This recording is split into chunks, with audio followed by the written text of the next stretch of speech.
Hi there, Anna here, founder of CurvyYoga, here with you today for another episode of From the Curvy Mat. Today's reader question is short and sweet, but I think it's one that many of us face. Ready? Here it is. I constantly find myself resisting my yoga practice. What's up? Isn't that great? So, although I cannot say for you particularly what's up, I can definitely say that you're not alone, and I've got some suggestions on how to work with resistance. Here we go. So one thing that I find helpful when dealing with my own resistance, because you better believe I'm right there with you plenty of times, is digging a little bit underneath it. So rather than staying with what first comes up, which for me is like, I don't feel like doing yoga. I'm sure I'm the only one, right?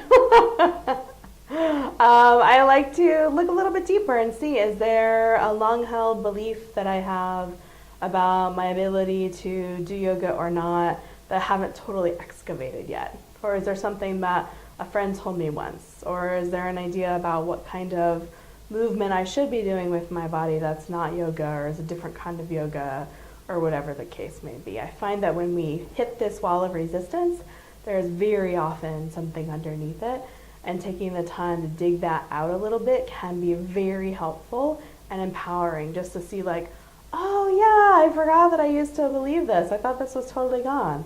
Okay, so here it is, and now I'm going to acknowledge it and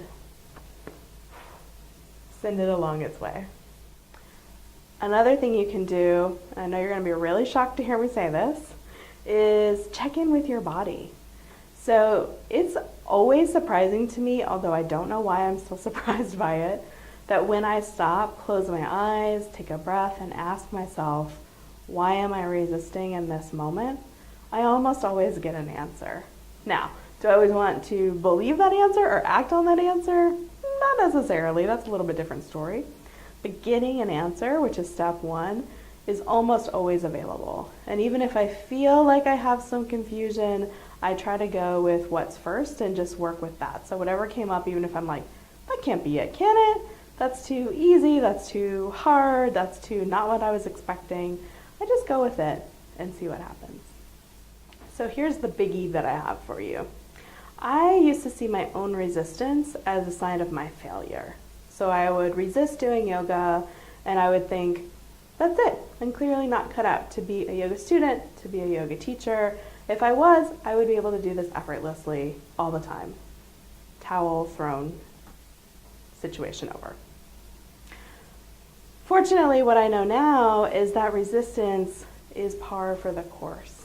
So when I am feeling resistance now, rather than thinking, that's it, confirmation, you suck, yoga's not for you, time to take up table tennis, although that might be fun, I see like, oh yeah, this is just part of it. Resistance comes up. Part of my practice is moving through this resistance. And lo and behold, that also helps me quite a bit in my off-the-mat life. When I learn to meet resistance on the mat, move through it, it makes it a little bit easier for me to do it in my everyday life as well. So cool. All right, so I cannot wait to hear. Please let us know in the comments below, what do you do when resistance shows up in your practice? Thanks for being here. You enjoyed this video. If you know somebody else who you think would be interested, I would love for you to share it on Facebook or Twitter. Come hang out with me on the CurvyYoga Facebook or Twitter page.